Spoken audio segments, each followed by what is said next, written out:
The sun doesn't knock before it enters. Right now, two massive coronal holes have opened in its atmosphere, both aimed directly at Earth like the barrels of a loaded shotgun. A stream of solar wind, traveling at over 600 kilometers per second, is already crossing the void between us. Impact is 72 hours away. But here's what nobody's talking about. While the world watches a rare planetary alignment, a mysterious sunspot region on the sun's far side has already fired twice, and it's rotating toward us. We're not facing one event. We're facing a stack. Stay with me, because by the end of this, you'll understand why our magnetosphere might not be ready for what's coming. Subscribe and follow along as more information on the sun's activities continues streaming in. Because what unfolds over the next 72 hours will either confirm our understanding of magnetospheric resilience or reveal dangerous blind spots in how we predict compound solar events. This isn't about what's coming. It's about what's already happening. Right now, as you're listening to this, Earth's magnetic shield is being squeezed. The compression started days ago, and most people have no idea it's even occurring. We think of space weather events as singular moments, discrete arrivals marked on calendars with neat little timestamps. Impact at 0900 hours on January 18th, 2026. Clean. Predictable. But that's not how this one is unfolding. The sun has opened two massive coronal holes in the span of just 72 hours, and both of them are pointed directly at us like the barrels of a cosmic shotgun. These aren't the kind of events that typically happen in pairs, and they definitely don't usually show up at the equator during the declining phase of solar cycle 25. The sun was supposed to be calming down by now, winding toward the quiet minimum that follows every solar maximum. Instead, it just tore open two enormous vents in its own atmosphere, and the solar wind screaming out of them is already clocking speeds over 600 kilometers per second. Let me be clear about what coronal holes actually are, because the name is misleading. They're not holes.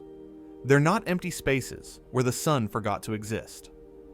A coronal hole is a region where the sun's magnetic field lines don't loop back on themselves like they usually do. Instead, they're open, stretched out into space like highways with no exits. The solar wind, that constant stream of charged particles the sun is always shedding, doesn't get trapped and recycled. It just pours out, fast and unimpeded, following those open field lines straight into the solar system. Most of the time, coronal holes hang out near the sun's poles where they can't really bother anyone. Earth orbits in the sun's equatorial plane, so polar coronal holes are like storms happening on a different floor of the building. We know they're there. We can measure them, but they don't hit us. Equatorial coronal holes are different. They're aiming right at the floor we live on, and when they open up, we feel it. Two equatorial coronal holes opening within days of each other? That's uncommon, not impossible, not apocalyptic, but uncommon enough that solar physicists are watching this event very carefully. The first hole rotated into view and immediately started accelerating solar wind toward us. Before it even reached peak geo-effectiveness, before its fastest streams had time to cross the 93 million miles between the sun and Earth, the second hole opened up right next to it. You need to understand what this means for Earth's magnetosphere. Our magnetic shield doesn't just sit there like a static bubble. It's dynamic, constantly adjusting to the pressure of the solar wind pushing against it. When that pressure increases, the magnetosphere compresses. The standoff distance, that's the point where Earth's magnetic field is strong enough to push back against the solar wind and create a boundary, moves closer to the planet. Think of it like someone leaning harder and harder against a door you're trying to hold shut. The door doesn't break immediately, but your muscles fatigue, your stance weakens, and if someone else shows up to push from the other side, you're in trouble. That's what's happening right now. The first coronal hole has already compressed our magnetosphere. The KP index, which measures geomagnetic activity on a scale from 0 to 9, has been fluctuating between 4 and 5 for the past 2 days. That doesn't sound dramatic. A KP of 7 is when you start seeing auroras at mid-latitudes, when infrastructure operators start getting nervous. But here's what most people miss. A KP of 4 or 5 before the main event matters more than a KP of 7 afterward. Why? Because it means the setup is already in progress. The magnetosphere is already softer, already compressed, already working harder to maintain equilibrium. When the second coronal hole's high-speed stream arrives, it won't be hitting a magnetosphere at rest. It'll be hitting one that's already under strain, already closer to Earth than usual, already struggling to recover from the first impact. We've been seeing auroras at latitudes that shouldn't be seeing them yet. Not the big, showy displays that make the news, but faint flickering curtains, visible from places like northern Montana and the Dakotas. Those aren't spectacles. They're diagnostic signals.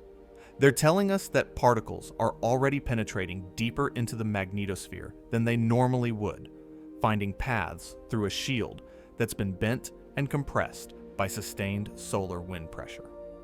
January 18th isn't an arrival date. It's a compression maximum. It's the moment when both high-speed streams, the one that's already hitting us and the one that's still crossing the void, combine their pressure into a single sustained push. Imagine 2 waves hitting a seawall. The first wave crashes, and before the water can drain away, the second wave hits. The peak isn't when the second wave arrives, it's when both waves are pushing at the same time. There's a historical pattern here that makes solar physicists uncomfortable, though most of them won't say it out loud. We've seen these false calm events before, where initial conditions look moderate, manageable, well within predicted parameters, and then something else happens that nobody was tracking closely enough. The system was already strained, already compromised, and what looked like a survivable second impact turned into something much more complex. And while everyone watched the holes, measured their wind speeds, calculated their arrival times, and updated their pretty colored forecasts on the NOAA space weather dashboard, something else was rotating toward us, mostly unseen. We are not waiting for impact. We're already inside the setup phase, and the main act hasn't even started yet. The most energetic actor in this story already fired twice, while completely hidden from Earth. There's a region on the sun's southeastern limb that has everyone who's paying attention slightly on edge. Not panicked, not alarmed, but watching with the kind of careful attention you reserve for things you don't fully understand yet. This region, this cluster of tangled magnetic field lines that probably qualifies as a sunspot group but hasn't been officially numbered because we still haven't gotten a clear look at it, has already launched 2 coronal mass ejections from the sun's far side. Let me explain why that matters. Solar flares get all the press. They're bright, sudden, dramatic, and they happen fast enough that you can watch the intensity curve spike in real time on a graph. But coronal mass ejections, CMEs, are the ones that carry the real punch. A flare is a flash of radiation, photons racing across space at light speed. A CME is an actual chunk of the sun's atmosphere, billions of tons of magnetized plasma, physically ejected into space like a cosmic cannonball. When a CME hits Earth's magnetosphere, it doesn't just light up auroras. It can induce electrical currents in power grids, disrupt satellites, corrupt GPS signals, and if it's strong enough and oriented the right way, it can cause real infrastructure damage. This sunspot region fired off 2 farside CMEs before we could even see it properly. How do we know? Helioseismic imaging. We can detect acoustic waves traveling through the sun's interior, and when a major magnetic eruption happens on the far side, those waves show up in the data. We can also catch radio bursts, sudden spikes in solar radio emissions that indicate violent magnetic reconnection events. And we have spacecraft, Stereo A in particular, positioned off to the side of the Sun-Earth line, giving us an oblique view of regions we can't see directly from Earth. The energy required to launch a CME from the far side, with enough force that we can detect it from Earth's perspective, is substantial. We're talking about magnetic fields strong enough to contain, and then suddenly release, billions of tons of plasma traveling at hundreds, sometimes thousands of kilometers per second. That kind of energy doesn't just appear and disappear. It builds up over days, sometimes weeks, as magnetic flux ropes twist and wind around each other beneath the sun's surface. Now, this region is rotating into view. We've confirmed at least one M-class flare since it crossed the threshold where Earth-facing instruments can see it clearly. M-class flares are medium strength, not the X-class monsters that make international news, but significant. More importantly, the magnetic topology we're starting to see as this region rotates toward us looks complex. We're seeing delta configurations, magnetic structures, where opposite polarities are jammed so close together that they're practically touching. Those configurations are unstable. They're pressure cookers. Here's where it gets speculative, and I'm going to label this clearly as speculation, because scientists genuinely don't know the answer yet. When a magnetically complex region releases energy through a CME or a flare, does it relieve pressure or does it destabilize the remaining structure? Think about the difference between cracking a pressure valve and shaking a sealed container. If you crack the valve, pressure decreases, the system stabilizes. If you shake the container, you might trigger a cascade where one release makes the next one more likely, not less. We don't know which one applies to this sunspot region. It might have already blown off its most dangerous configurations in those farside CMEs. Or it might have just started the process of unraveling, and the main event could happen when it's pointing directly at Earth in the next few days. And then there's the coronal holes. Two massive equatorial vents, already spraying high-speed solar wind at us, potentially softening our magnetosphere, right as this mysterious sunspot region rotates into the firing line. Are the coronal holes just a coincidence? Are they stress relief vents, helping the sun bleed off magnetic pressure before something worse happens? Or are they destabilizing factors, symptoms of a larger magnetic restructuring happening across the sun's entire equatorial region? Scientists genuinely don't know. The sun is not a laboratory. We can't run controlled experiments. We can only watch, measure, and try to build models that explain what we see. But when rare configurations happen, when events stack in ways we haven't observed often enough to build confident predictions, the models start to struggle. The timing is what makes this dangerous. A CME from that sunspot region, launched in the next 48 to 72 hours, would hit Earth's magnetosphere while it's already compressed from the coronal hole streams. A moderate CME hitting a relaxed magnetosphere might cause nothing more than pretty auroras and a few minor satellite glitches. That same CME hitting a pre-compressed magnetosphere could penetrate much deeper, couple more efficiently with Earth's magnetic field, and cause disruptions well out of proportion to its nominal strength. When solar events stack instead of arriving alone, predictions start to fail. And right now, we're watching a stack build in real time. The holes may not be the weapon. They may be the primer. Space weather models struggle with sequence, and sequence is everything here. Most forecasting systems are designed around single events. A CME launches, we measure its speed and direction, we calculate an arrival time, we estimate its strength based on the magnetic field strength we think it's carrying, and we issue a forecast. Storm begins at this time, peaks at that time, ends when the CME has passed. Clean, linear, reasonably predictable if you have good data. But we're not dealing with a single event. We're dealing with overlapping phenomena, each one modifying the environment the next one will encounter. The first coronal hole stream is still hitting us when the second one arrives. The magnetosphere is still compressed when the potential CME shows up. Every impact changes the initial conditions for the next impact, and our models don't handle that complexity very well. Let me introduce you to something called a co-rotating interaction region, or CIR. When the sun rotates, and remember the sun rotates about once every 27 days, a coronal hole that's spewing high-speed solar wind will create a rotating spiral of fast wind sweeping through the solar system. But the sun also has slow solar wind, the baseline background wind that's always flowing out from non-hole regions. When a stream of fast wind catches up to slow wind, you get a collision, a pileup of plasma and magnetic field.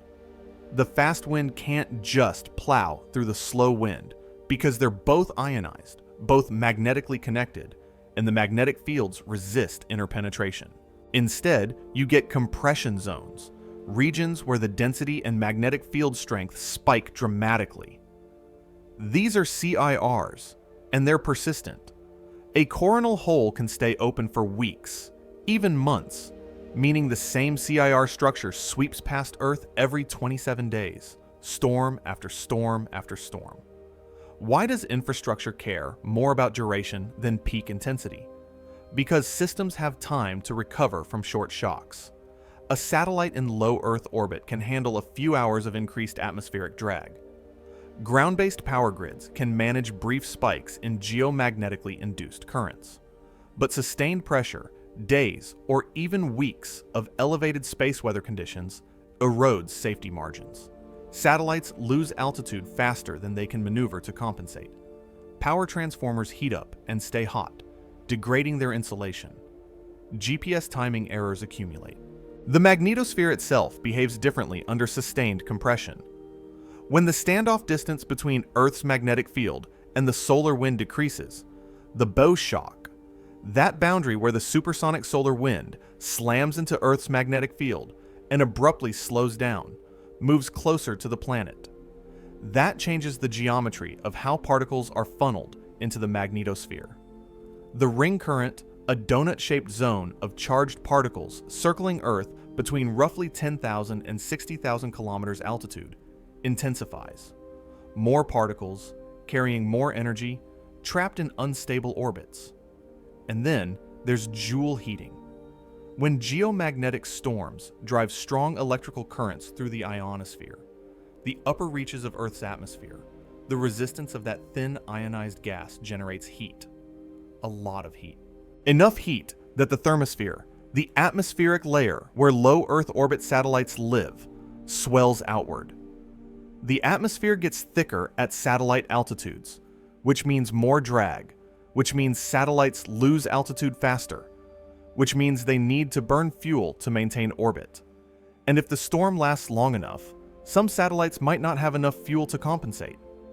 We've seen storms that looked moderate on paper cause weeks of disruption because they were sustained, because they happened in sequence, because the first storm set up conditions that made the second storm more damaging than it should have been. Linear risk models, the kind that say KP7 equals this much risk, KP8 equals that much risk, fail when you're dealing with compound hazards. A KP6 storm hitting a preconditioned magnetosphere can behave like a KP8 storm hitting a relaxed one. This is not a theoretical concern. In March of 1989, a sequence of solar events, not a single storm, but a series of impacts over several days, caused the collapse of the Hydro-Quebec power grid. 6 million people lost electricity. The individual events weren't unprecedented, but their timing, the way they stacked and reinforced each other, created conditions that overwhelmed protective systems designed for single event scenarios. Right now, we're watching a similar setup develop. 2 coronal holes creating sustained, high-speed wind streams. A magnetically complex sunspot region that's already proven it can launch energetic CMEs rotating toward Earth. The magnetosphere is already compressed, already working harder than usual, and we're only halfway through the event window. A moderate storm hitting a compressed field behaves like a major one, and we're potentially looking at more than just a moderate storm. And then there's the timing. When our view of the sun isn't as clear as we think it is. The planetary alignment doesn't cause solar activity, but it hides it at the worst moment. Let's get something out of the way immediately. Planetary alignments do not cause solar storms. The gravitational pull of Mercury, Venus, and Mars, even when they're all lined up in superior conjunction on the far side of the Sun from Earth, is utterly negligible compared to the Sun's own internal dynamics. Jupiter, which is hundreds of times more massive than all the inner planets combined, occasionally comes into rough alignment with Earth and the Sun, and nothing happens. The Sun doesn't care about planetary positions. Its magnetic field is driven by dynamo processes in its interior, turbulent convection, differential rotation, and the complex interplay of plasma and magnetism at scales that dwarf planetary influence. But here's what does matter. Right now, Mercury, Venus, and Mars are all in superior conjunction, meaning they're all on the opposite side of the Sun from Earth. And more importantly, they're all roughly in line. That creates an observational problem for us, not a causal one. We watch the Sun using instruments like SOHO's LASCO coronagraphs, which block out the Sun's bright disk so we can see the faint corona and detect CMEs as they erupt outward. But when planets pass through the field of view, especially bright planets like Venus, they create glare, scattered light, and masking effects that can obscure faint features. Emerging active regions, small CMEs, and subtle changes in coronal structure can be hidden behind planetary glare or lost in the background noise. This wouldn't normally be a huge deal. We have multiple spacecraft, multiple viewing angles, redundant systems. But Stereo A, one of our best off-axis viewing platforms, is not ideally positioned right now. Parker Solar Probe is too close to the Sun to give us wide-field context. Solar Orbiter is helpful, but has its own geometry constraints. For a few days, during the peak of this triple conjunction, our ability to see certain regions of the Sun and detect certain types of events is reduced. It's not blindness, it's reduced clarity. And reduced clarity during a period when a magnetically complex sunspot region is rotating into view, when two coronal holes are already hammering Earth, when we're trying to assess whether additional CMEs might be inbound, matters. Every solar cycle, without fail, some group of people gets excited about planetary alignments and claims they're about to trigger massive solar storms, or earthquakes, or pole shifts, or whatever catastrophe is fashionable that year. And every cycle, scientists patiently explain that the physics doesn't work that way. The alignment pattern we're seeing right now is not rare. It happens every couple of years. It's a natural consequence of planetary orbital periods. Venus orbits the Sun every 225 days. Mercury every 88 days. Mars every 687 days. Sometimes their positions coincide. That's it. That's the whole story. But humans have a deep psychological need to find patterns in coincidences, to assign meaning to rare configurations. When a planetary alignment happens to occur during a period of elevated solar activity, confirmation bias kicks in hard. People remember the hits and forget the misses. They remember the alignment that happened before a big storm and forget the dozen alignments where nothing happened. Media amplification makes it worse. A headline that reads, "Rare planetary alignment during solar storm," gets clicks. A headline that reads, "Planetary alignment coincides with unrelated solar activity," offers slightly degraded observational conditions, does not get clicks. So let me be very clear. The alignment is not causing this event. It is, however, reducing our observational confidence at a moment when observational confidence would be really nice to have. We're dealing with incomplete data about a complex, evolving situation, and the geometry of the solar system right now means we have fewer viewing angles than we'd like. Speculation, clearly labeled as speculation, looks like this. The real vulnerability isn't mystical planetary influence, it's the observational gap. If a significant CME launches from the sunspot region currently rotating toward Earth while planetary glare is obscuring that part of the corona, we might not see it as early as we normally would. Our warning time, which is already measured in hours, not days, for Earth-directed CMEs, could be further compressed. Limited data doesn't increase danger, it increases uncertainty. And uncertainty, especially during rare multi-component events that our models don't handle well, is its own kind of risk. What if the real anomaly isn't this event, but the trend behind it? This event may be part of a larger shift in how the sun releases energy. Coronal holes follow patterns. During solar minimum, when the sun's magnetic field is relatively simple and dipolar, coronal holes dominate the polar regions. Big, persistent, stable holes at high latitudes, churning out steady streams of fast solar wind that mostly miss Earth. As the solar cycle progresses toward maximum, the sun's magnetic field gets more complex. Active regions and sunspots cluster around the equator. Coronal holes become smaller, more transient, more scattered. The pattern makes sense when you understand the underlying physics. The sun's magnetic field is generated by dynamo processes deep in its interior, driven by the differential rotation of plasma at different latitudes and depths. During solar minimum, this field takes on a relatively simple structure, like a bar magnet with clearly defined north and south poles. The polar coronal holes are simply the regions where those field lines open into space, rather than looping back to the surface. They're stable because the underlying magnetic structure is stable. As the cycle builds toward maximum, the situation gets messy. New magnetic flux emerges all over the sun's surface, creating active regions that disrupt the simple dipolar structure. The magnetic field becomes multipolar, tangled, chaotic. Coronal holes fragment and move around, appearing and disappearing at various latitudes as the magnetic topology shifts beneath them. During solar maximum, trying to track coronal holes is like trying to track eddies in a turbulent river. They exist, but they're constantly changing, merging, splitting, and reforming. Then, as the cycle declines back toward minimum, the polar holes are supposed to re-establish themselves. The equatorial region is supposed to quiet down. The magnetic field should start reorganizing into a simpler structure, preparing for the next minimum. Except that's not what's happening in solar cycle 25. We're seeing an unusual persistence of equatorial coronal holes. Not just one or two isolated cases, but a recurring pattern.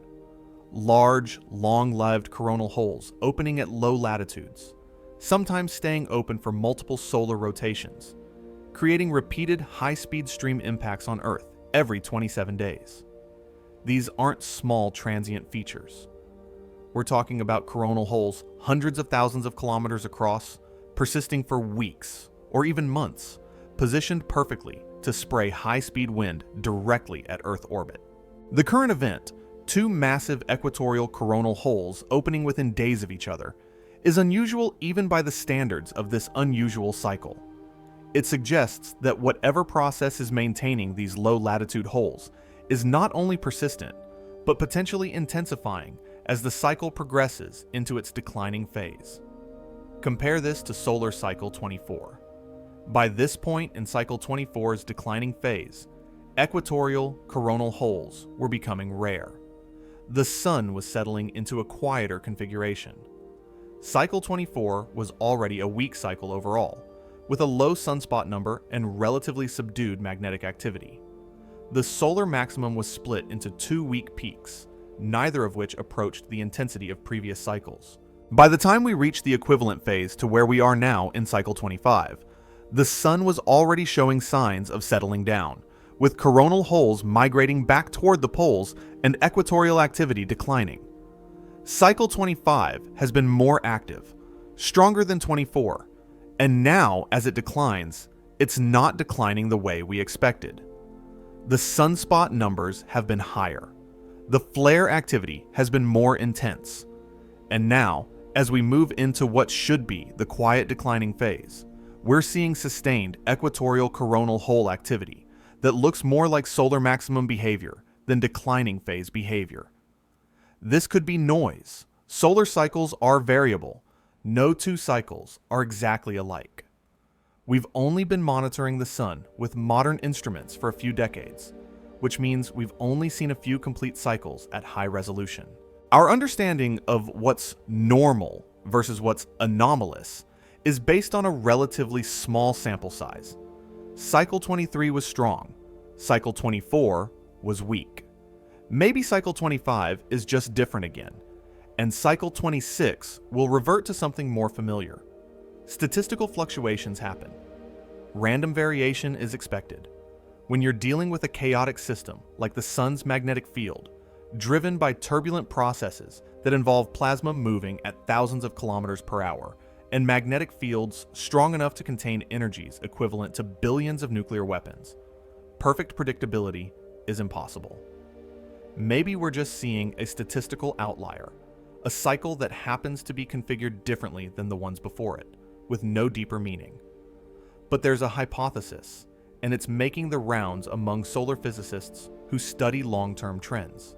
What if the sun is shifting between different modes of energy release?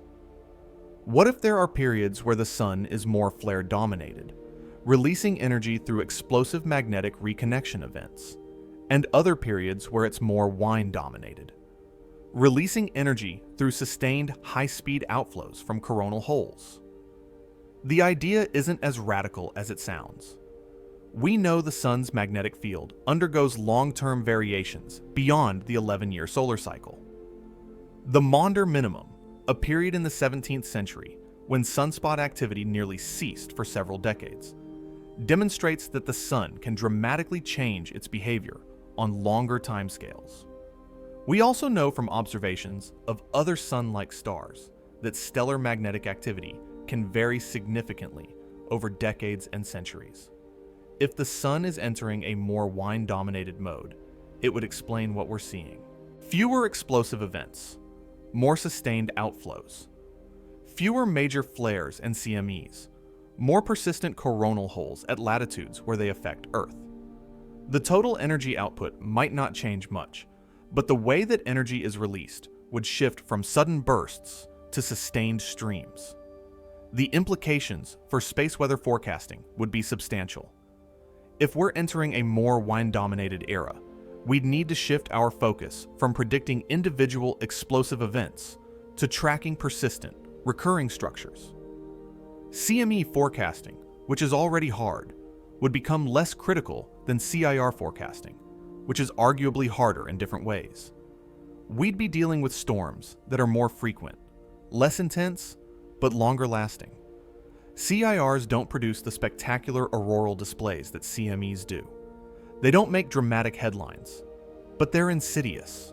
A CIR can maintain elevated geomagnetic activity for days, sometimes weeks, grinding away at infrastructure, degrading satellite orbits, disrupting communications, all without ever reaching the threshold for major storm warnings. Sustained exposure versus sudden shocks. Power grids, satellites, and astronauts would face different risk profiles. The kind of shielding and protective measures that work for short, intense events might not be optimal for prolonged, moderate conditions. A satellite designed to survive a few hours of intense radiation might struggle with weeks of elevated exposure. A power grid designed to handle brief spikes in geomagnetically induced currents might overheat under sustained moderate currents. Let me be clear about what's observation and what's speculation. It is an observed fact that solar cycle 25 has shown more equatorial coronal hole activity than cycle 24 at comparable phases. It is an observed fact that we're currently experiencing a pair of large equatorial coronal holes simultaneously. It is speculation that this represents a long-term trend rather than a statistical fluctuation. It is speculation that the sun might be restructuring its magnetic field in ways that favor persistent wind streams over explosive eruptions. The data we'd need to confirm this hypothesis doesn't exist yet.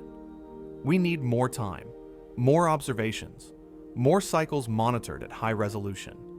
If cycle 26 shows similar patterns, if equatorial coronal holes remain prominent through its declining phase, if the trend continues into cycle 27, then we'd have stronger evidence that something fundamental is changing. But if this pattern holds, if the next few months continue to show elevated equatorial coronal hole activity, if cycle 26 follows the same trend, then space weather forecasting itself must evolve. We'd need new models, new prediction techniques, new ways of assessing risk that account for compound, overlapping, sustained impacts rather than discrete storm events.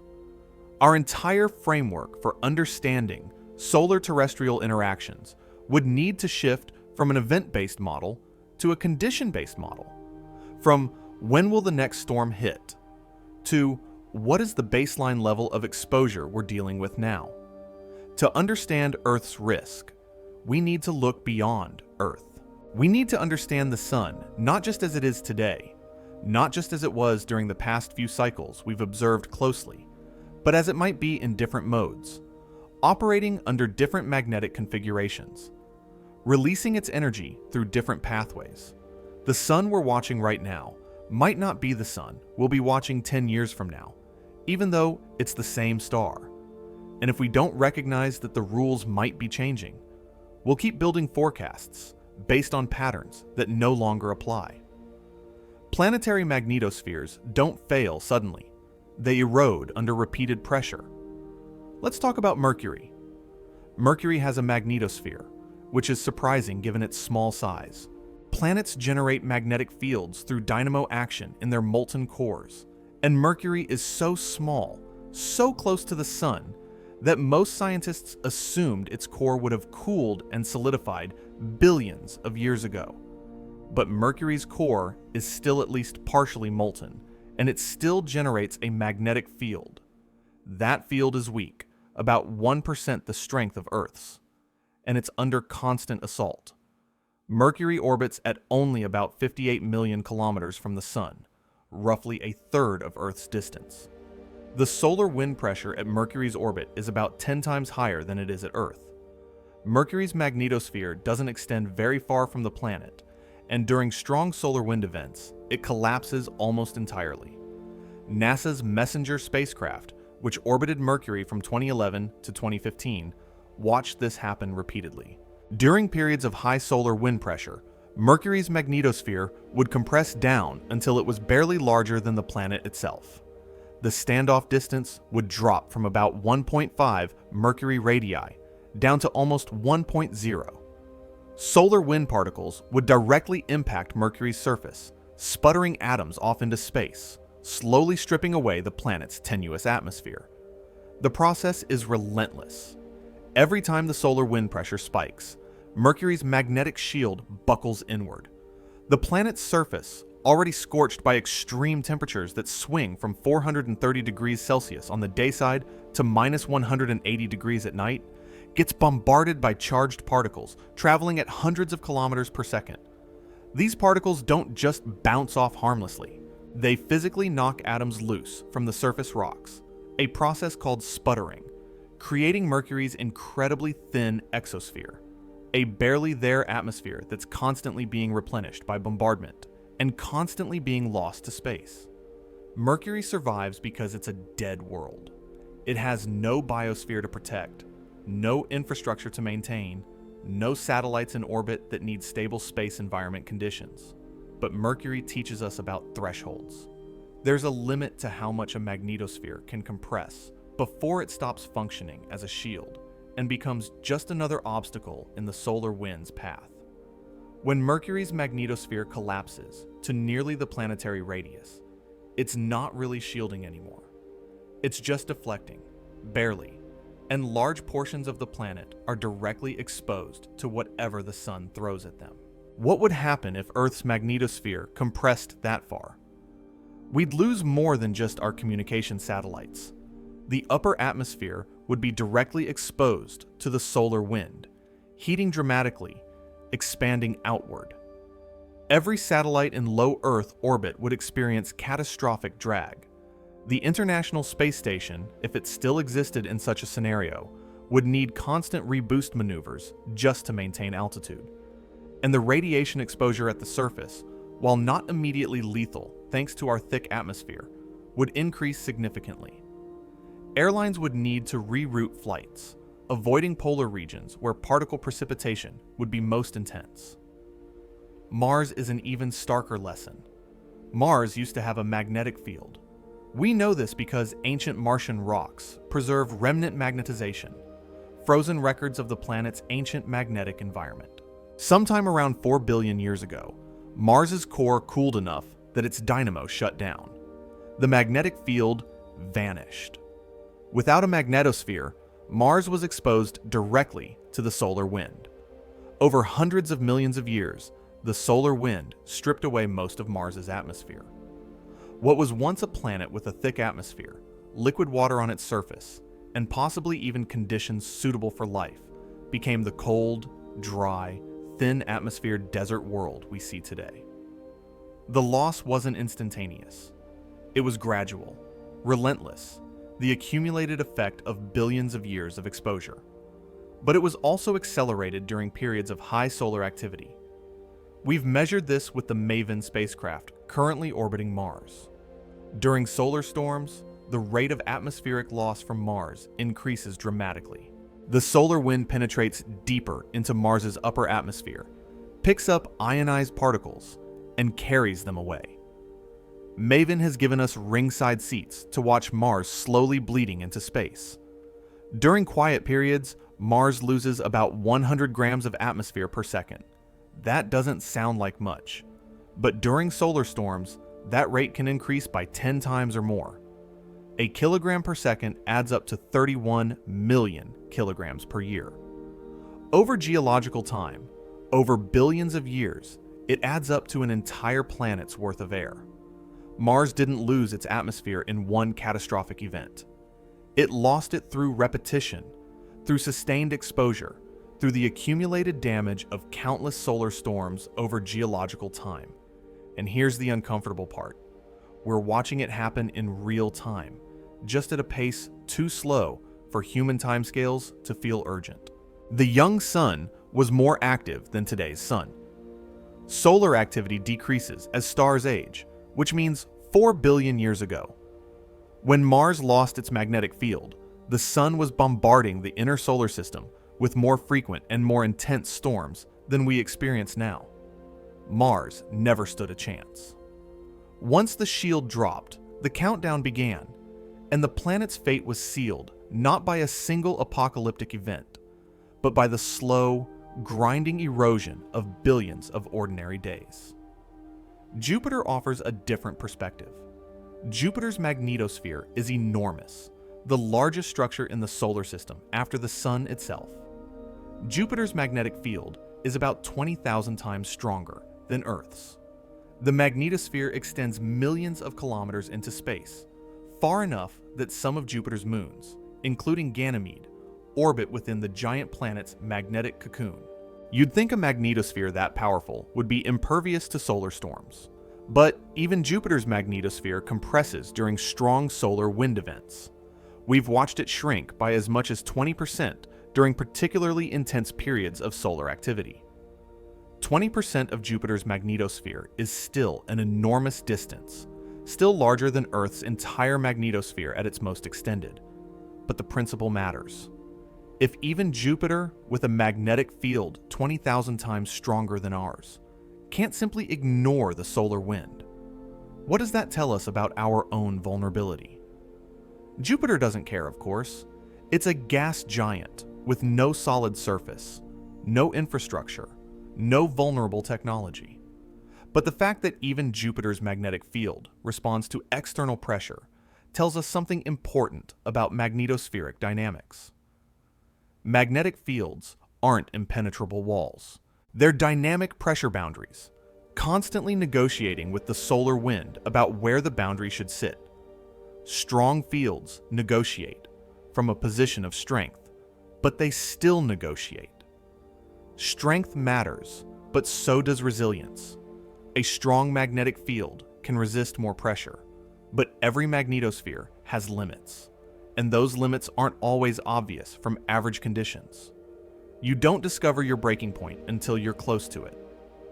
Jupiter's magnetosphere has never been tested by a true worst-case scenario. a Carrington-class event from the Sun, combined with Jupiter being at perihelion, its closest approach to the Sun. We don't know where Jupiter's breaking point is. We just know it has one. Earth's magnetic field has been weakening, not collapsing, not vanishing, but measurably declining over the past few centuries. The overall field strength has decreased by about 10% since we started making careful measurements in the 1800s.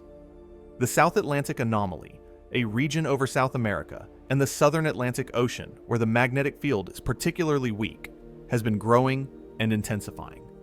Satellites passing through the South Atlantic anomaly experience higher rates of single-event upsets, glitches caused by individual charged particles striking sensitive electronics. The anomaly has expanded. 50 years ago, it was centered over the South Atlantic. Today, it stretches across much of South America and is beginning to split into two lobes, one over South America and one over Southern Africa. The field isn't collapsing globally, but it's definitely restructuring, and that restructuring is creating weak points. This isn't a doomsday scenario. Earth's magnetic field has flipped many times in the planet's history, and life survived. The field doesn't vanish during reversals. It just gets more complex, more multipolar, less effective at shielding certain regions. But a weakening field means a more compressible magnetosphere, a lower threshold for when solar storms start causing problems, and an increased vulnerability to sustained or repeated impacts. Think about metal fatigue. A single strong impact might not break a metal beam, but repeated stress, even at levels below the beam's nominal breaking strength, can cause microscopic cracks that grow over time until the beam fails under a load it should have been able to handle. Engineers call this cycle fatigue or stress fatigue, and it's responsible for some of history's most catastrophic structural failures. Bridges that stood for decades suddenly collapse. Aircraft that pass every inspection develop hairline fractures that propagate until failure. Magnetospheres aren't metal beams, but the analogy holds. Repeated compression, sustained pressure, overlapping impacts, all erode the magnetosphere's ability to maintain its protective function. Each compression event stresses the magnetic field configuration. Each particle injection heats the magnetosphere. Each geomagnetic storm perturbs the delicate balance between solar wind pressure and magnetic pressure. Most of the time, the system recovers. But recovery takes time, and if the next impact arrives before recovery is complete, the damage accumulates. We don't lose shields all at once. We lose them under repetition. And right now, we're watching a rare example of repetition in progress. Two coronal holes hammering Earth's magnetosphere with sustained high-speed wind. A sunspot region that's already proven its capability for energetic eruptions rotating into firing position. A magnetic field that's measurably weaker than it was a century ago. These aren't individual problems. They're components of a compound stress test. The question isn't whether Earth's magnetosphere can handle a single moderate storm. We know it can. The question is whether it can handle multiple moderate storms in rapid succession while already in a weakened configuration, without enough time between impacts to fully recover its equilibrium state. Now consider how we're trying to predict all of this. We have more data than ever, and still struggle with rare configurations. In the past decade, space weather forecasting has been revolutionized by artificial intelligence. Machine learning models can now process decades of solar observations, identify patterns that human forecasters might miss, and issue predictions faster than traditional physics-based models. An AI trained on historical solar data can look at a magnetogram, a map of the sun's magnetic field, and predict with reasonable accuracy whether a given active region is likely to produce a flare in the next 24 hours. The speed is remarkable. What used to take a team of expert forecasters hours of careful analysis, comparing current observations to historical analogs, consulting complex physics models, and debating probability assessments, can now happen in seconds. An AI can ingest real-time magnetogram data from the Solar Dynamics Observatory, cross-reference it with decades of archived observations, identify similar configurations, and output a probability distribution for flare activity across multiple timescales. All before a human forecaster has finished their first cup of coffee. AI excels at pattern recognition. It can sift through millions of data points, find correlations, and make predictions based on similarity to past events. It's fast, tireless, and doesn't suffer from human biases or fatigue. When you're trying to monitor an entire star's worth of constantly changing data streams, multiple wavelengths of imaging, magnetic field measurements, particle flux readings, coronal hole boundaries, active region evolution, and filament dynamics, all updating continuously, AI is invaluable. The models have gotten sophisticated. Some use convolutional neural networks to analyze solar images the way pattern recognition algorithms analyze photographs, identifying features and structures that correlate with eruptive activity. Others use recurrent neural networks to capture temporal evolution, tracking how active regions develop over hours and days, learning which evolutionary pathways lead to major events. Ensemble models combine multiple approaches, producing consensus forecasts that aggregate predictions from different algorithms. But AI struggles with compound causality, with rare events that don't have many historical analogs, with situations where multiple factors interact in ways that produce outcomes different from the sum of their parts. An AI trained to predict CMEs from sunspot configurations will do well when the sunspot looks like other sunspots it's seen before. But when you throw in two simultaneous equatorial coronal holes, a pre-compressed magnetosphere, a partially obscured viewing geometry due to planetary alignment, and a magnetically complex region that's already demonstrated unusual behavior, the AI's confidence intervals widen dramatically. The problem is fundamental to how machine learning works. These models don't understand physics. They don't know why a delta configuration is unstable, or what magnetic reconnection actually is. They've learned statistical associations between observable features and outcomes. When you show them something that's statistically rare, something that doesn't closely match many examples in their training data, they don't know what to do with it. Some models will extrapolate, essentially guessing, based on partial similarities to known cases. Others will output very wide uncertainty bounds, admitting they don't have enough information to make confident predictions. Neither response is particularly helpful when you're trying to make real-time decisions about whether to issue warnings or take protective measures. There's also the problem of cascading uncertainty. An AI might predict, with reasonable confidence, that the sunspot region has a 30% chance of producing an M-class flare in the next 24 hours. Another model might predict that the coronal hole stream will produce KP5 conditions. But what happens when both events occur simultaneously? The AI models weren't trained on compound scenarios. They were trained on individual events. One flare, one CME, one high-speed stream. Combining their predictions isn't straightforward. Does a 30% flare probability combined with KP5 conditions equal a higher overall risk, or do the effects remain independent? The models can't tell you because they've never seen enough examples of this specific combination to learn the relationship. We're also about to get new tools.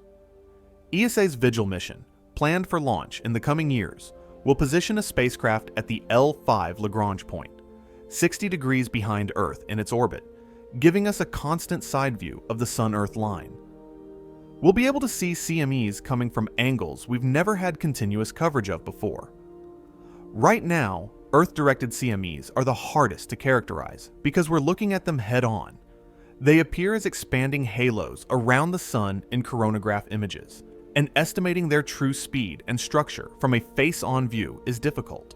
With a side-view spacecraft, we'll see the same CME in profile, measuring its three-dimensional structure, its true propagation speed, and its evolution as it crosses the gap between the Sun and Earth. NASA's planned Geospace Dynamics constellation will deploy multiple small satellites to measure Earth's magnetosphere in 3 dimensions simultaneously, giving us a much clearer picture of how storms propagate and evolve. Right now, we have a handful of spacecraft at various positions, taking snapshots of magnetospheric conditions. But the magnetosphere is enormous, dynamic, and 3-dimensional. Trying to understand its global behavior from a few point measurements is like trying to understand a hurricane by placing weather stations at 5 random locations and hoping you capture something meaningful. The constellation approach, with many small satellites working together, will let us see the whole system at once.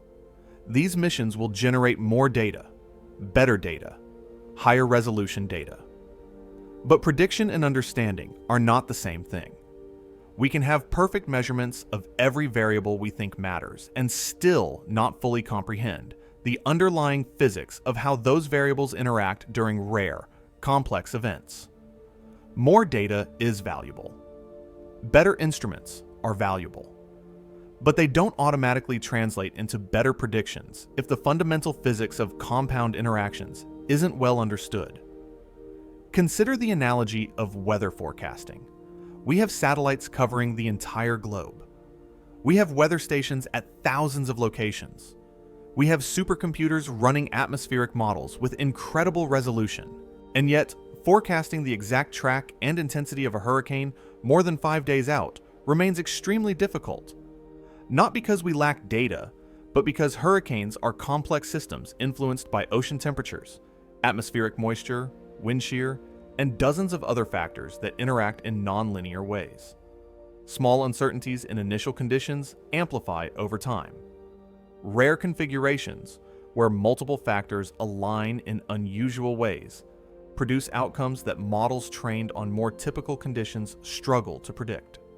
Space weather faces similar challenges, with the added complication that we can't sample the sun the way we can sample Earth's atmosphere. We can't fly spacecraft into active regions to measure magnetic field strength directly. We can't drop probes into coronal holes to measure the detailed structure of the outflowing wind. Everything we know comes from remote sensing, from interpreting light and particles that reach our instruments, and from physics-based models that attempt to reconstruct the 3-dimensional reality from 2-dimensional observations. There's a danger in overtrusting dashboards. When you have a sophisticated forecasting system that issues color-coded alerts, percentage probabilities, and confident-looking graphics, it's easy to assume the system knows more than it actually does. Modern space weather forecasting is very good at predicting arrivals, at telling you when something will hit. It's less good at predicting severity, especially for compound events.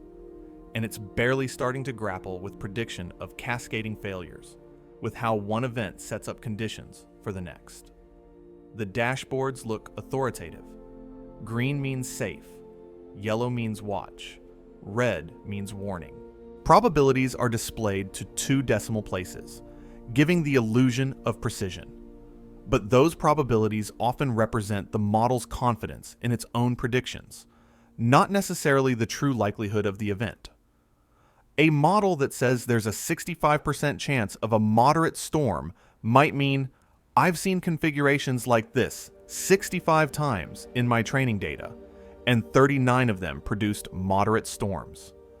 It doesn't necessarily mean the model understands why those storms occurred, or whether this particular configuration has hidden factors that make it more or less dangerous than the historical analogs. We're in an interesting transition period. We've moved beyond the era of purely empirical. We've seen this pattern before, so we think it'll do this again, forecasting. But we haven't quite reached the era of comprehensive physics-based models that can handle arbitrary complexity. We're somewhere in between, using hybrid approaches that combine the best of human intuition, statistical analysis, and machine learning, but still aware of significant gaps in our understanding. Human forecasters bring experience and physical intuition that AI lacks. They can look at a developing situation and think, this looks unusual. This configuration has features I haven't seen often. I should be more cautious about my predictions. But humans are slow. They tire. They're prone to biases. and they can't possibly track every variable across the entire sun simultaneously. AI brings speed and thoroughness, but lacks the physical understanding to recognize when it's out of its depth. The best forecasting systems use both, humans and machines working together, each compensating for the other's weaknesses. January 18th, 2026 is a test case. 2 coronal holes, a mysterious sunspot region, a compressed magnetosphere, an observational gap created by planetary geometry, all happening at once in a configuration we haven't seen often enough to predict with high confidence.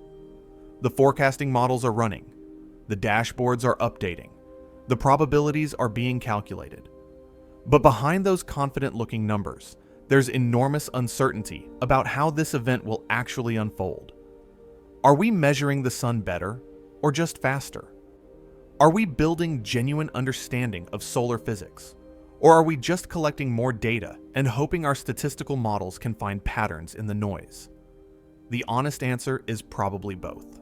We are building understanding. Solar physics has advanced enormously over the past few decades, but we're also collecting data faster than we can fully interpret it, and we're increasingly relying on automated systems that can process that data, but don't necessarily understand it. The real risk isn't ignorance, it's confidence during rare, poorly understood alignments.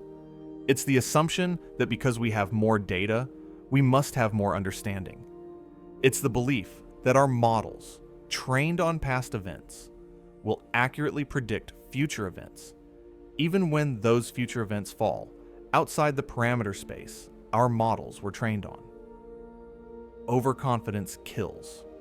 In engineering, in medicine, in any field where predictions matter, overconfidence leads to underestimating risk and failing to prepare for outcomes that fall outside the expected range. We are watching the sun with unprecedented instruments. We are analyzing that data with unprecedented computational power. And we are still humbled by how much we don't know, how much we can't predict, how easily rare configurations can produce outcomes we didn't see coming. The countdown continues. The coronal hole streams are still arriving. The sunspot region is still rotating. The magnetosphere is still compressed. And somewhere in data centers around the world, forecasting models are updating their predictions in real time, adjusting their confidence intervals, trying to tell us what happens next. But the sun doesn't read forecasts. The sun just does what it does, driven by forces we're still learning to understand, on timescales that sometimes move too fast for comfort and sometimes unfold too slowly to maintain our attention. The sun doesn't care about our models, our dashboards, our probabilities. It's a massive ball of plasma and magnetic fields, operating according to physics we approximate but don't fully grasp, especially during rare configurations that push beyond our experience. Right now, all we can do is watch, measure, and hope that the stack we're seeing build doesn't exceed the thresholds we think we understand. We can prepare. We can issue warnings. We can tell satellite operators to put their spacecraft in safe mode. We can alert power grid managers to monitor their systems more closely. But we can't stop what's coming. We can only observe, try to predict, and react as best we can. Because if it does, if this event exceeds our predictions, if the compound effects produce outcomes our models didn't anticipate, we're going to learn something new about space weather. And in space weather, learning something new usually means something broke in a way we didn't expect. That's how science advances, through surprises, through events that don't fit our current understanding, through failures that force us to revise our models and expand our theories. The question is whether we learn those lessons through near misses and minor disruptions, or through major failures that cost billions and take months to repair.